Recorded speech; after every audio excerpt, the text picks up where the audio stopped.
Alright guys, my video with Matt O'Leary is finally here. First off, I just want to say I'm sorry it took so long. What happened was that I shot this like a few days before CJ Mosley opted out. Then my computer broke, then the power going out, and then sorry it took so long. It's finally out here now, and like and subscribe. I need LS video. Okay. Hey, how's it going, man? Yeah, what's up, Matt? Too much? How you doing? I'm doing good. How you doing? Pretty good. Can't complain. Alright. So I saw your Jamal Adams video and I liked it. I liked it a lot. I liked the compensation you got. So first, I've already watched the video, but I want to know, can I get your overall complete thoughts on the trade? Yeah, definitely. So I really liked what Joe Douglas was able to do with this trade. The reason being Jamal just clearly didn't want to be here. And I thought the compensation was way more than what I was expecting it to be. Getting 2 first-round picks was huge. Getting another mid-round pick was huge. And then on top of that, you're getting a starting safety in Bradley McDougald, who he's no slouch. He's a good player. So I think it was really good trade from the Jets' perspective, and I'm really happy with Joe Douglas so far. Yeah, also there's something interesting. I was going through social media and I actually saw, I think that Jamal Adams had around an 86 coverage grade according to PFF, and then I think there was Bradley McDougald that actually had an 85.4. So they're around in the same in coverage, and the Jets already had the best run defense in the NFL, and we're also facing a bunch of pass-heavy teams. Like we're facing the Chiefs, we're facing Seahawks are more of a run-heavy, but I think they're going to go more pass this year, especially with the offensive line. It's not really as good. And I feel like that there's also players that we also can get to help with our run defense, like Jadeveon Clowney. I like Yannick Ngakoue, which we can probably get for like a third-round pick. Maybe add Avery Williamson in there, like in the Giants' fifth-round pick, and you probably can get him in there. And I think this was a great trade also because Jamal. Yeah, you said that Jamal didn't want to be here, but also I don't think he wasn't really showing up on big games. Like all of his sacks last year were against. He had half a sack against the Raiders. He had 3 sacks against the Redskins. He had 2 sacks against the Giants, and then he had 1 sack against the Dolphins. His only interception was in garbage time against Jared Stidham. So he never really shown up. Cowboys like the only game I've actually seen him go up against a good team, and they didn't even make the playoffs last year. So I feel like that this was a great trade. Also, now we can get guys to help Sam Darnold, because Sam Darnold, you could see his horrible offensive line. I still don't think it's as good as you want it to be.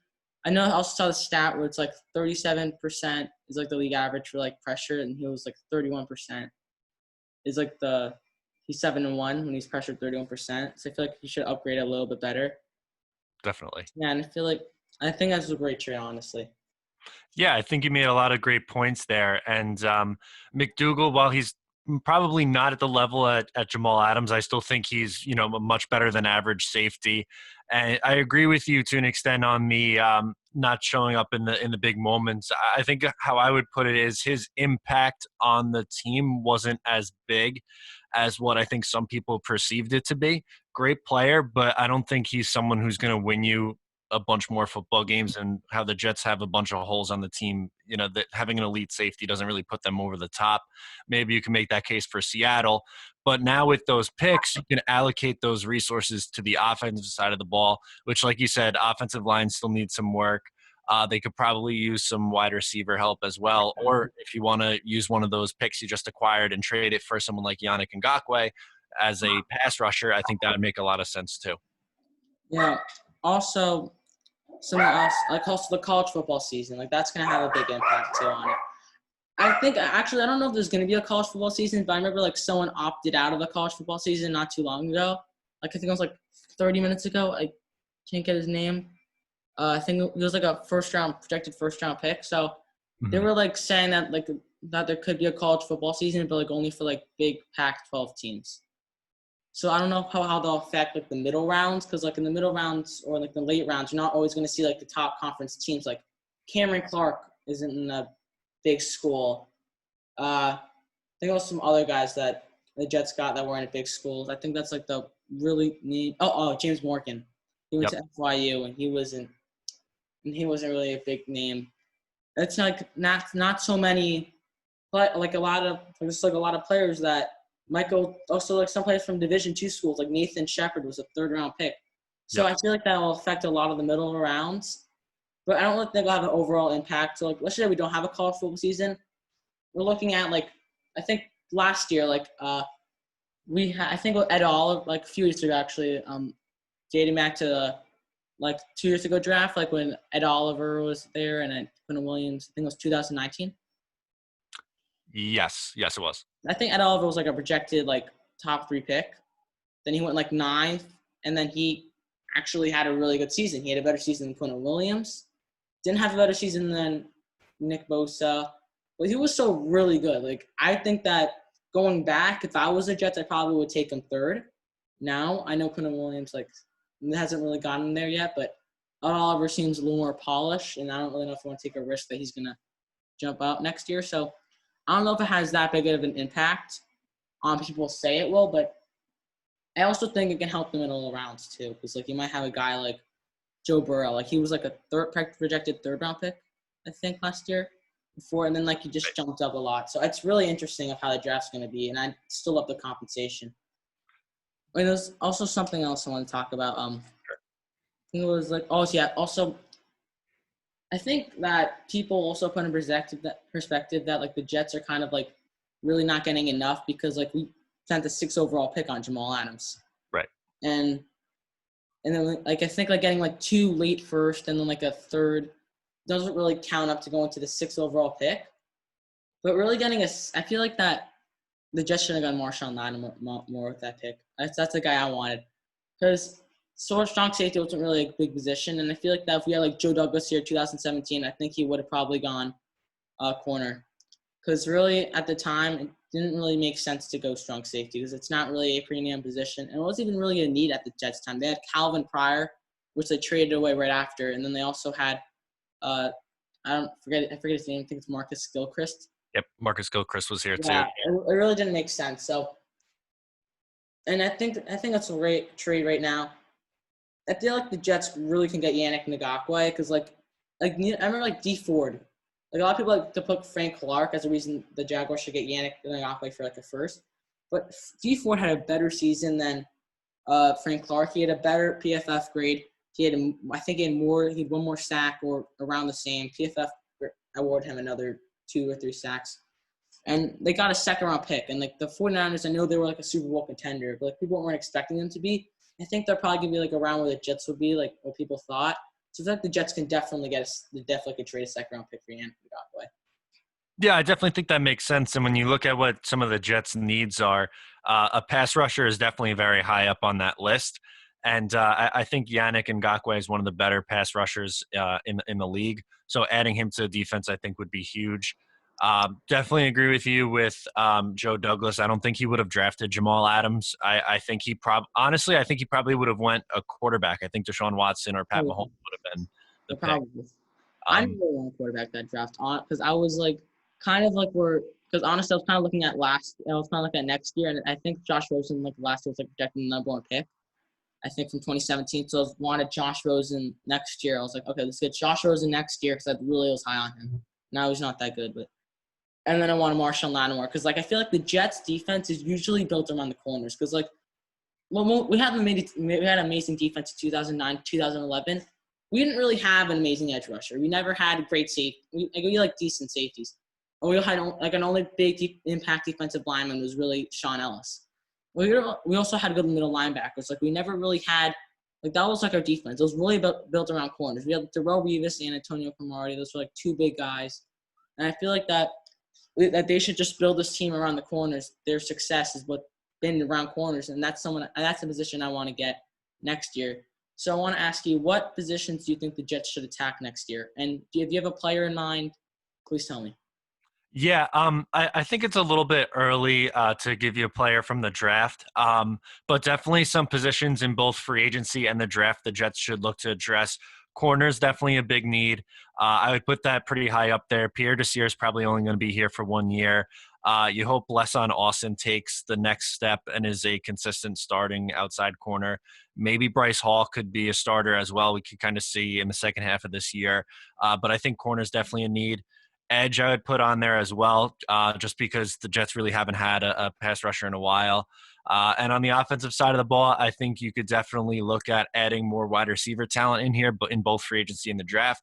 And on top of that, the interior offensive line. I think you have center pretty set with Connor McGovern, but neither guard option's really a long-term solution in Alex Lewis or Greg Van Roten. So getting some more depth in on that offensive line is probably Joe Douglas's most important thing to do. I mean, I like Cameron Clark a lot. I feel like that I don't think he'll be a starter because no preseason, no training camp. I know Green Bean said that he'll be a starter. It really seems hard for me to believe that. But I feel like that, let's just say Alex Lewis, because let's just say he's not, like, playing as well. I think, like, you can get Clark in there. And I feel like I really like Clark because his best game was against Clemson, like the hardest team he faced. And I also he also has a good relationship with Mekhi Becton. So I think left guard, hopefully is set. But really right guard, I feel like that you have to also build an interior. Positions that I would go after is definitely corner. I don't think the Jets bring back Brian Poole because of his age. Like, I don't really know if the Jets are going to want to retain a 27-year-old corner. I think he might be 27 now or maybe, like, next year. But he's, like, I don't think the Jets should really be, like, paying. I think they want to go young right now because you don't know if he might regress or something because corners usually regress from the 30. I think he's going to want more than, like, 3 years. And I think they should also get wide receiver. I really want Jamar Chase. I thought that if he came out of the draft this year, I don't know if he could have, but if he did, I think that he would probably be my number one receiver on the board. Really, just because of how he's a deep threat. He's big. He's like you're definitely your number one receiver. He didn't really have any injury concerns or anything, and really he was so clean. And also another position I wanted right tackle too. I feel like honestly, because Chimani Doga, he was really good against the Cowboys. He was like shutting down DeMarcus Lawrence, which really impressed me. He's just not consistent, and you can't just like put an if, and like if you're going into your third year of Sam Darnold, because you don't really like what happened last year. Like we had a bunch of ifs. We had Clutch Yosemite, a rebound, Ryan Kelly a rebound, Brian Winters become his 2016 overall self, Calvin Beachum become what he once was. Can Brandon Shell have a decent year? It was a lot of ifs, and they all turned out bad. Maybe not Calvin Beachum. It wasn't his old self. Definitely wasn't. But still had a decent year. It was really a disaster. Like, we had – I think, like, all year we had different combinations of our offensive line. I think it was, like, the last week of the season against the Bills.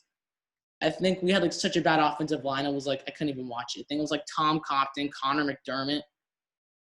Like, and it was, like, Jonathan Harrison. Like, I don't think we had one starter on that game except for Calvin Beachum on the following day. It was crazy of how our offensive line isn't really good. And just getting a guy like right tackle, like a Walker Little, well, I don't know if we can get Penny Sewell. That's probably too early. I think the Bengals will get him. But if you can get a guy like him, I think he's from Stanford, he's a good tackle. And I think that really, if you can have like a big left tackle, right tackle, and like a great O-line, let's look at the Eagles, like, or the Cowboys. They're offensive heavy teams. Like the Eagles have good receivers, which I think that Alshon Jeffrey was good that year when they won the Super Bowl. Like that's how they win. Like when you have a good offensive line, or you can have like decent receivers, you're gonna win. Like that's like the Cowboys probably are the best example for this because they have like a top 5 O-line, great receivers, the best running back, one of the best quarterbacks, and Jason Witten's gone, but they're like a great team, and like that's like a team that you want to like improve on. So I think the Jets should probably try to go into like a Eagles, Cowboys type offense, and defense. Edge. I would probably go there too. I think you do need edge. I don't think Jordan Jenkins comes back. I don't think Joe Douglas likes him, especially with the price he took him out on. Right. I think definitely don't need interior. Linebackers probably not. Corner, yeah. I think that's positions that we need. I also think we should get a kicker. I don't know about Brett Maher. I remember he kicked a 62-yard field goal against the Jets, but he's been so inconsistent all year. But we also died in a kicker. That's a big part. Definitely. I'm with you on that. Kicker's been an issue for this team ever since they decided to move away from what's his name from a couple of years ago. Yeah. Yeah. All right, so let's talk about the Marlins. So the Marlins have a big issue. I don't know if you watch baseball, but the Marlins have had a huge issue with their coronavirus outbreak. Do you see that happening in the NFL? I mean, it definitely could. It's a scary thing, and with football, it's more of a contact sport, especially compared to baseball, where they could at least reasonably social distance to an extent. I think it's going to be extremely difficult. I know they're going to do everything in their power to have a season, but I would be lying to you if I said that I wasn't worried about it being a potential issue.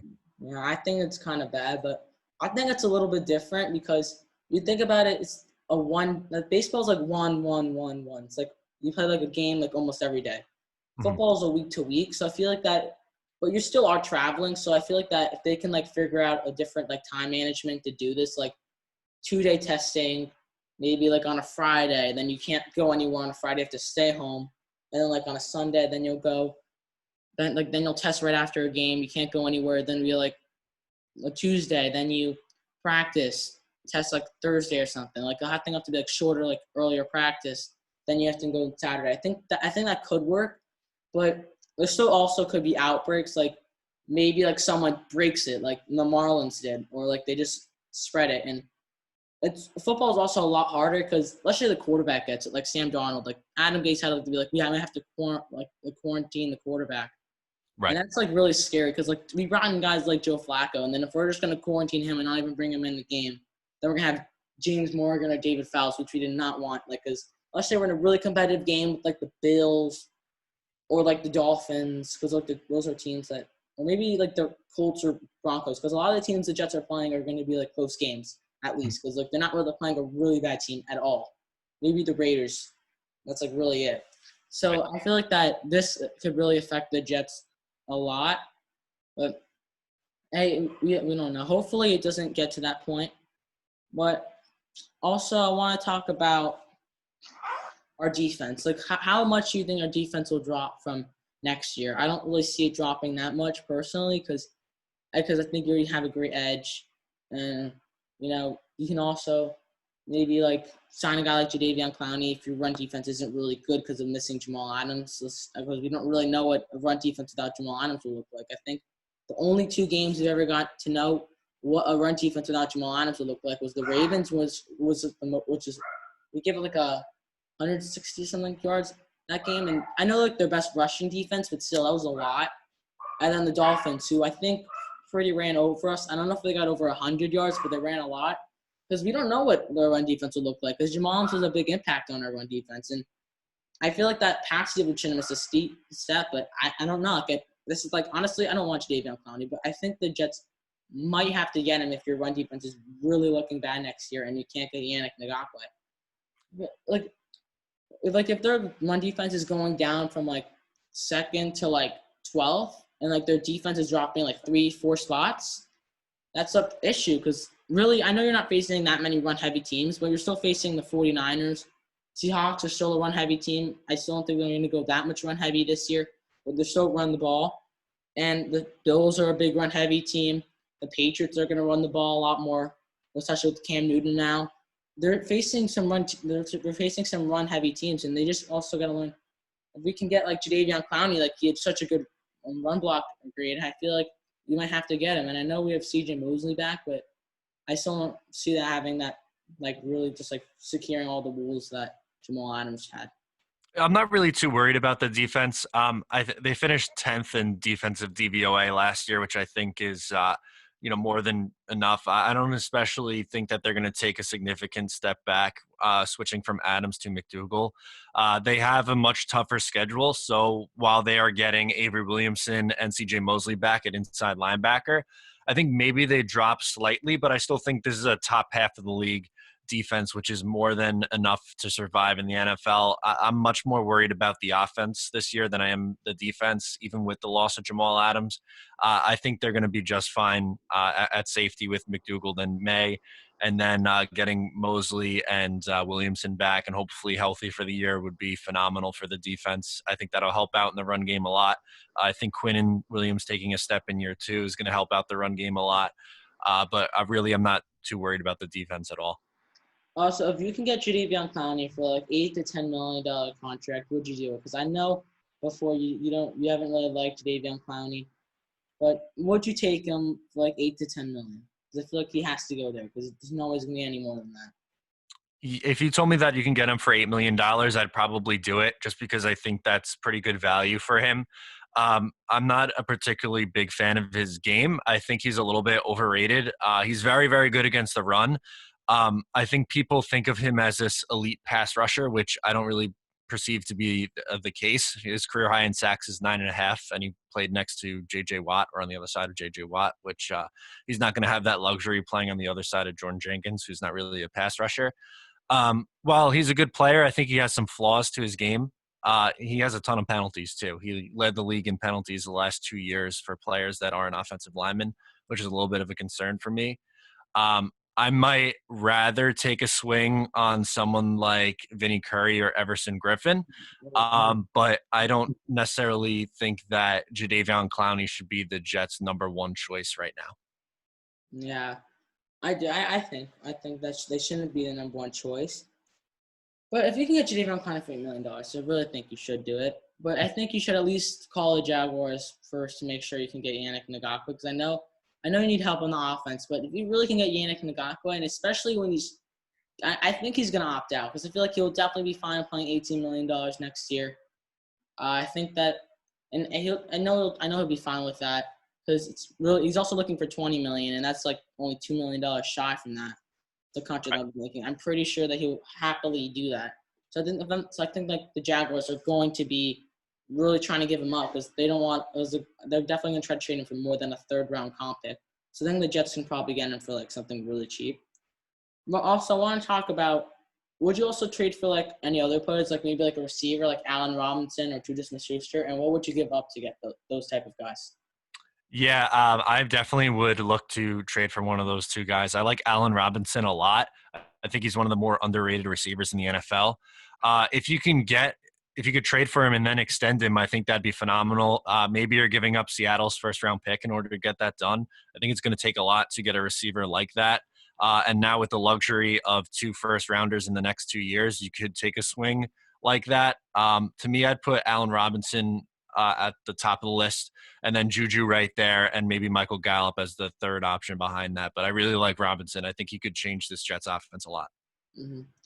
I like Juju. I feel like that. I think the Jets probably shouldn't take a swing on him. If I make a prediction, I don't think the Steelers resign him. It's just not like what the Steelers do. Like unless like you're because he's like not really been a top running like a wide receiver. I didn't because he was with Antonio Brown, had a great year. Antonio Brown left. I didn't have a great year. I think it's more that they don't want him. They also don't like to re-sign their wide receivers all the time. Like Right.